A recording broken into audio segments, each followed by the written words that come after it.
Assalamualaikum warahmatullahi wabarakatuh.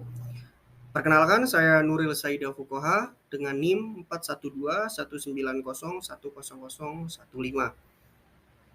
Pada kesempatan kali ini saya akan mempresentasikan hasil tugas saya yang berjudul Fakir Berbahasa Indonesia. Berikut adalah 5 poin yang akan saya bahas. Yang pertama ada definisi fakir, yang kedua definisi bahasa, yang ketiga faktor permasalahan fakir berbahasa Indonesia, yang keempat pentingnya berbahasa Indonesia yang baik, dan yang kelima langkah-langkah memperbaiki permasalahan. Bagian pertama, definisi fakir. Apa itu fakir? Fakir adalah orang yang tidak punya harta atau pekerjaan sama sekali dari kerjaan halal atau punya harta atau kerjaan tapi tidak mencukupi. Dalam gambaran, hasilnya itu kurang dari 50% dari kebutuhannya. Namun, dalam pembahasan kali ini, definisi fakir diambil dari sudut pandang sosial dalam melakukan kegiatan interaksi antara sesama dengan menggunakan bahasa Indonesia. Fakir diartikan sebagai orang yang tidak pandai dalam pemilihan kosakata, berbahasa dengan tata bahasa yang baik, seperti permasalahan berbicara bahasa Indonesia dengan pola kombinasi, yaitu ketika seseorang berbicara bahasa Indonesia dengan mencampurkan bahasa asing di setiap kata maupun kalimat yang diucap. Bagian kedua, definisi bahasa. Bahasa menurut Kamus Besar Bahasa Indonesia adalah suatu sistem lambang bunyi yang arbitrer, yaitu digunakan oleh anggota suatu masyarakat untuk bekerja sama, berinteraksi, dan mengidentifikasikan diri. Selain itu, terdapat juga pendapat mengenai bahasa menurut Wibowo tahun 2003.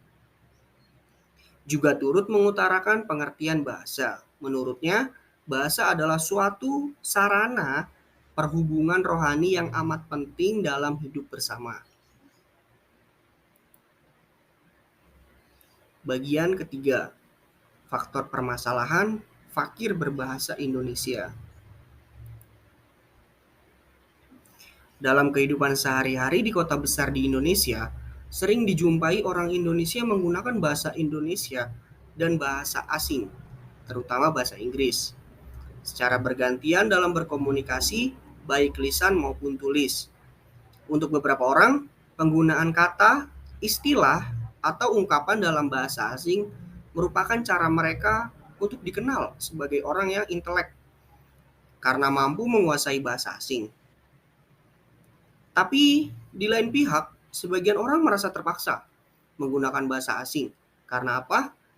Yang mereka ujarkan benar-benar belum memiliki padanan dalam bahasa Indonesia.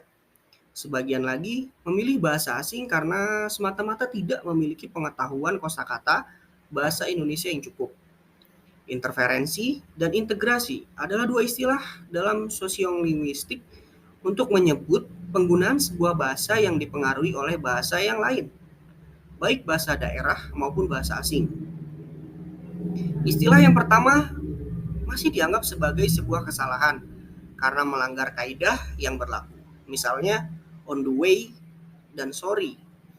Kedua contoh tersebut dalam berkomunikasi lebih sering digunakan daripada kata berangkat dan minta maaf.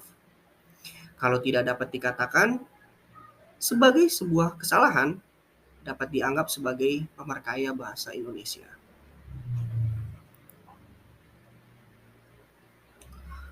Susanto dari Kompas tanggal 22 Oktober tahun 1995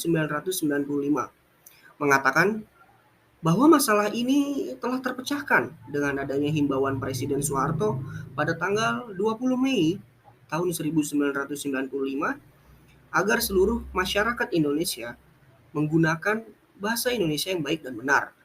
Awalnya, seruan ini mendapat respon positif dari masyarakat dengan usaha mereka untuk mengganti kata, istilah, dan ungkapan asing dengan padanannya dalam bahasa Indonesia di bidang industri, perdagangan, properti, pariwisata, telekomunikasi, seni, dan sebagainya.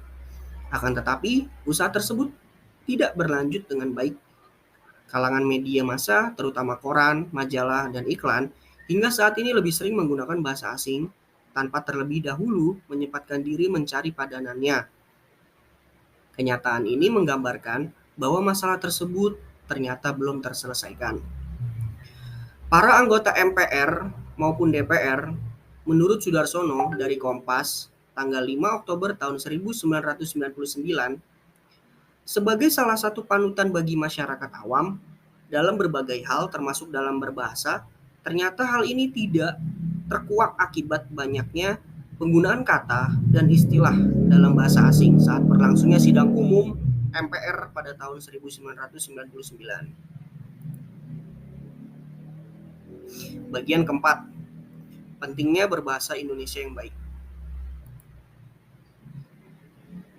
Menurut Arum Putri, tahun 2015 berpendapat bahwa bahasa Indonesia sebagai bahasa nasional yang berfungsi sebagai alat komunikasi mempunyai peran sebagai penyampai informasi.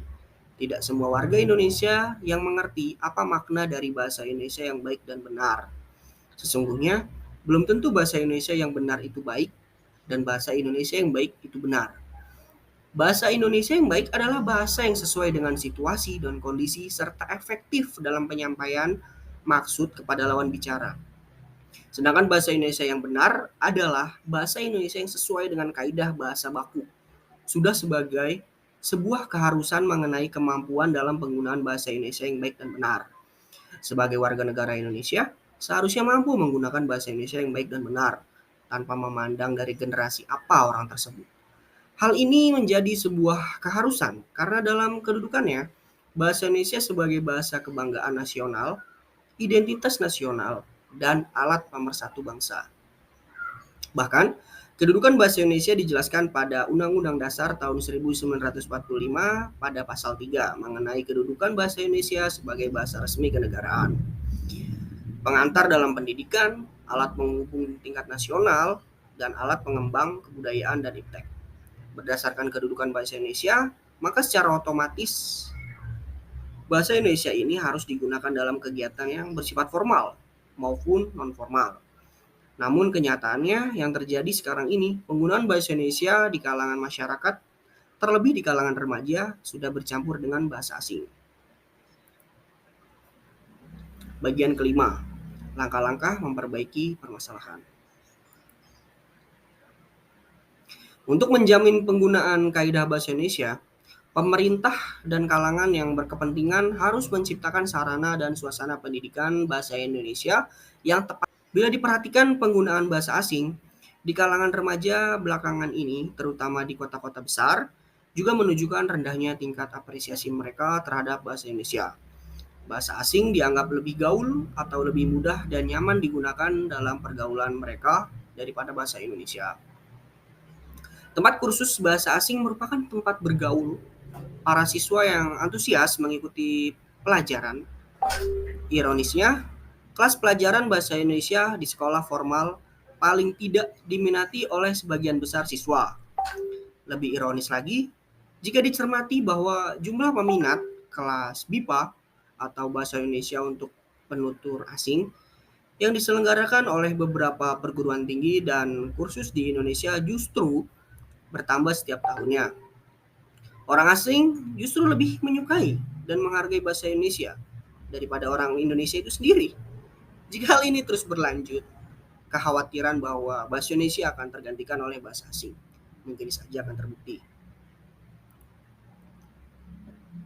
Kesimpulannya, masyarakat Indonesia saat ini banyak yang menggunakan bahasa asing sebagai singkatan-singkatan dalam kegiatan sehari-hari dan juga diterapkan sebagai kombinasi dalam berbicara dengan bahasa Indonesia. Sebuah fenomena yang merupakan bentuk penyimpangan dari penggunaan bahasa Indonesia yang baik dan benar. Adanya penyimpangan ini dapat menghambat pertumbuhan dan perkembangan bahasa Indonesia. Luntur atau hilangnya penggunaan bahasa Indonesia dikarenakan kurangnya kesadaran dalam diri untuk mencintai dan menggunakan bahasa Indonesia di negeri sendiri. Hal ini terkadang diperparah oleh maraknya dunia artis yang menggunakan bahasa asing yang dianggap gaul di media massa dan elektronik.